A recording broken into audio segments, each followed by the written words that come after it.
Good morning class. आज हम revision करेंगे आयनाइजेशन पोटेंशियल। आयनाइजेशन पोटेंशियल क्या होता है? The energy required to remove the outermost electron from an isolated gaseous atom of an element in its ground state to produce a cation is called ionisation energy.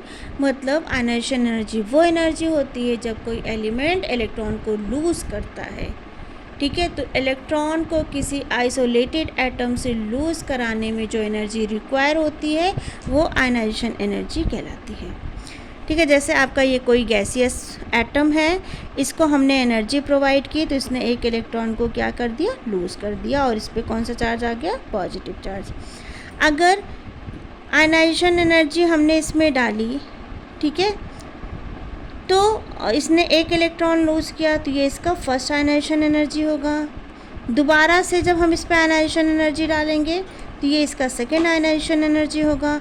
और जब कोई gaseous atom 2+ से एक और electron loose करके 3+ में convert होता है तो ये इसकी थर्ड आयनाइजेशन एनर्जी होती है। ठीक है, अब आता है क्वेश्चन कि आयनाइजेशन एनर्जी किस पे डिपेंड होती है? तो आयनाइजेशन एनर्जी हमारे साइज़ पे डिपेंडेंट होती है। जैसे जैसे साइज़ बड़ा होगा, देखो अप टू डाउन जाने पे साइज़ बढ़ रहा है। जब साइज़ बढ़ेगा तो न्यूक्लियस से आउटर शेल का इलेक्ट्रॉन जो है बहुत दूर चला जाएगा। जब दूर चला जाएगा तो आउटर शेल के इलेक्ट्रॉन को निकालना ईजी हो जाएगा। इसलिए इसको निकालने के लिए हमें कम एनर्जी प्रोवाइड करनी पड़ेगी। लेफ़्ट टू राइट जाने पे साइज़ धीरे धीरे क्या हो जाता है? छोटा हो जाता है। छोटा होगा तो न्यूक्लियस पे इसका अट्रैक्शन बहुत ज़्यादा रहेगा। जब ज़्यादा रहेगा तो इसके इलेक्ट्रॉनों को निकालने के लिए हमें हाई एनर्जी प्रोवाइड करनी पड़ेगी।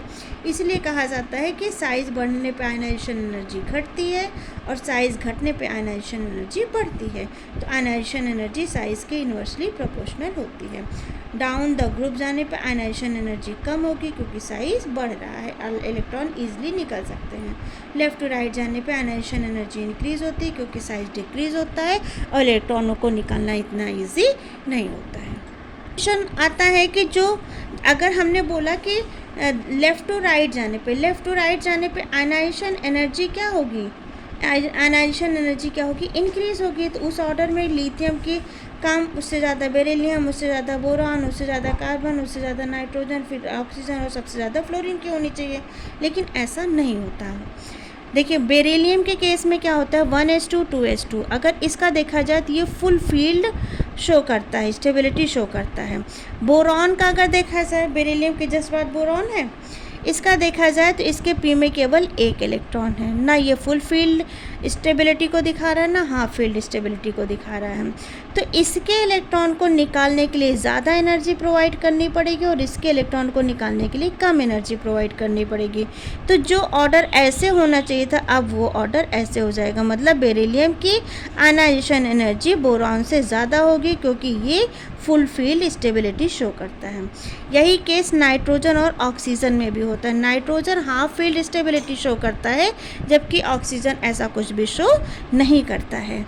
ठीक है, तो अब होना क्या चाहिए था? नाइट्रोजन के बाद ऑक्सीजन की आयनाइजेशन एनर्जी ज़्यादा होनी चाहिए थी, लेकिन nitrogen half field stability show करता है, ये इलेक्ट्रॉनों को ईजिली निकालता नहीं है, इसलिए इसको ज़्यादा एनर्जी प्रोवाइड करनी पड़ती है। इसलिए ऑक्सीजन से ज़्यादा आयनाइजेशन एनर्जी नाइट्रोजन की होती है। क्लियर? आई होप आपको आयनाइजेशन एनर्जी का कॉन्सेप्ट समझ में आया होगा। Thank you.